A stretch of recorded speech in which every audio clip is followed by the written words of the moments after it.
Start. अध्याय 2 हम लोग आज पढ़ेंगे आम्ल क्षार और लवण के बारे में। किसके बारे में? आम्ल क्षार और लवण के बारे में पढ़ेंगे। एनसीईआरटी का अध्याय 2 है आम्ल क्षार लवण। और पहले जानेंगे आम्ल क्या होता है और क्षार क्या होता है और लवण क्या। ये जानेंगे चैप्टर के बारे में जानिएगा तो फिर आगे से पढ़िएगा। आम्ल जो होता है इसका भौतिक गुण है कि आम्ल जो है स्वाद में ये होता है खट्टा।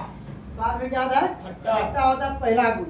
उसके बाद है कि आम्ल जो है यह जल में घुलकर H+ आयन देता है। आम्ल जो है जल में घुलकर H+ आयन देता है। यह कथन कहने वाला है स्वांते आर्हेनियस। किसने कहा था? स्वांते आर्हेनियस ने कहा था कि आम्ल जल में घुलकर H+ आयन देते हैं। ठीक। और आम्ल स्वाद में खट्टा होता है। ठीक है। जैसे हम लोग नींबू का रस हो गया, संतरा का रस हो गया, ये सब क्या होता है? खट्टा होता है। इमली हो गया, दही हो गया, ये सब खट्टा। आगे पढ़ेंगे हम लोग कि इमली में कौन सा अम्ल होता है, दही में कौन सा अम्ल होता है। तो दही में कौन लैक्टिक अम्ल होता है? दही में। टमाटर में ऑक्जेलिक अम्ल होता है। दही में लैक्टिक अम्ल होता है। और इमली में टार्ट्रिक अम्ल होता है। और नींबू में होता है सिट्रिक अम्ल होता है। ठीक है। और चींटी के डंक में होता है फॉर्मिक अम्ल होता है। या बिच्छू का डंक हो या चींटी का डंक हो, फॉर्मिक अम्ल को ही हम लोग मेथेनोइक अम्ल कहते हैं उसको। ठीक है। और फिर आगे सुनिएगा, इस आगे पढ़ेंगे। आप लोग पीएच के बारे में जानेंगे कि पीएच जो दिया था यह सोरेनसन ने दिया था। इसका खोज किया था सोरेनसन ने किया था। और पीएच मान जो होता है आम्ल के बारे में जानेंगे। इसके बारे में आम्ल के बारे में आम्ल का पीएच मान जो होता है वह जो होता है 7 से कम होता है। मान लीजिए पीएच स्केल है। पीएच स्केल जो है यहाँ से शुरू 1 से 7 तक, फिर यहाँ से 14। ठीक है। ये जो यहाँ से 7 से कम हो गया, ये जो 7 से कम हो गया, यही आपका क्या हो गया? आप हो गया। आप प्रॉपर 7 हो गया तो उदासीन हो गया। 7 से अधिक हो गया आपका क्या हो गया? क्षार। ठीक है। उसके बाद आगे देखेंगे, ये हो गया चौथा नंबर पॉइंट है कि आम्ल जो है नीला लिटमस पत्र को लाल कर देता है। अब नीला लिटमस आप लीजिएगा, उसके बाद उसको अम्ल में डालिएगा, वो कौन कलर हो जाएगा? लाल कलर होगा। इसका ट्रिक भी आप लोग अनिल से याद रखिएगा। और से अम्ल हो गया, नी से नीला को लाल कर देता है। उसके बाद लिटमस जो है एक प्राकृतिक सूचक है। अब लोग लिटमस के बारे में जानेंगे। लिटमस क्या है? प्राकृतिक सूचक है। अब प्राकृतिक मतलब होता है जो हमको भगवान से मिलता है। ठीक है। भगवान तरह मिलता है, वो प्राकृतिक होता है। और उसके बाद जो हल्दी, यह भी प्राकृतिक सूचक है। जब हल्दी जो है जब क्षार से विक्रिया करता है, हल्दी जब क्षार से विक्रिया करता है। अगर क्षार के बारे में आया है तो क्षार के बारे में थोड़ा बहुत जानिएगा। उसके आगे हम लोग पढ़ेंगे कि क्षार का स्वाद जो होता है कड़वा होता है।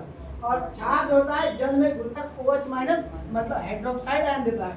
और जो होता है यह जो है लाल लिटमस पत्र को नीला कर देता है। और इसका पीएच मान 7 से अधिक होता है। क्लियर। उसके बाद यहाँ आ जाइए, फिर हम लोग यहाँ पे यह अम्ल जो है हल्दी जो है क्षार से विक्रिया करके यह क्षार जो आपका साबुन पानी क्षार है यह लाल भूरा रंग हो जाता है। और उसके बाद मिथिल ऑरेंज भी यह भी प्राकृतिक सूचक है। उसके बाद फिनोक्सिलिन भी यह प्राकृतिक सूचक है।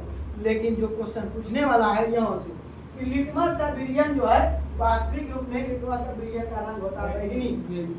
लिटमस विलयन का रंग के साथ है बैगनी। आपसे बैगनी से और पूछा जाएगा कि जो उदासीन जब रहता है लिटमस क्या रहता है? उदासीन। उदासीन कहने मतलब यह ना तो क्षार रहेगा न तो यह अम्ल रहेगा। तब भी कलर इसका क्या होगा? बैगनी होगा।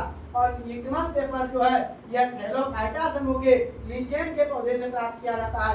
थैलोफाइटा समूह के लीचेन के पौधे से प्राप्त किया जाता है। कौन चीज? लिटमस पत्र। ठीक है। उसके बाद देखेंगे अम्ल का रासायनिक गुण।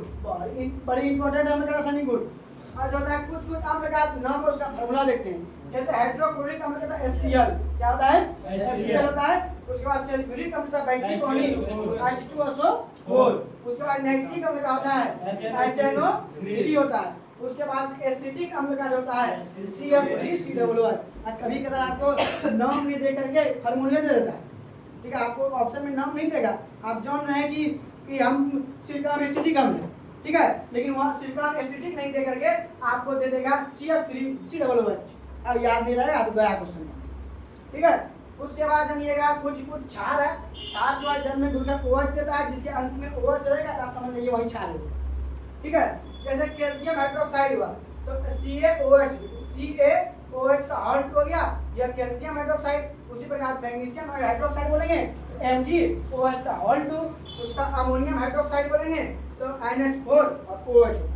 मतलब कहने का मतलब जिसके अंतिम में OH हो तो वो आपका क्षार है। और आप लवण के बारे में जानिए कि अम्ल जब जो होता है क्षार से अभिक्रिया करता है तो लवण और जल बनता है। ठीक है, और आगे आइए, गंधीय सूचक में आ जाएगा आपका लौंग आ जाएगा और उसमें वेनिला आ जाएगा, प्याज आ जाएगा। पहला उसका रासायनिक गुण है कि अम्ल जो होता है धातु से अभिक्रिया करके लवण और हाइड्रोजन गैस देता है। पूछा गया क्वेश्चन है कि अम्ल जब धातु से अभिक्रिया करता है तो कौन सा गैस मुक्त करता है? Hydrogen gas. कौन सा गैस? Hydrogen gas.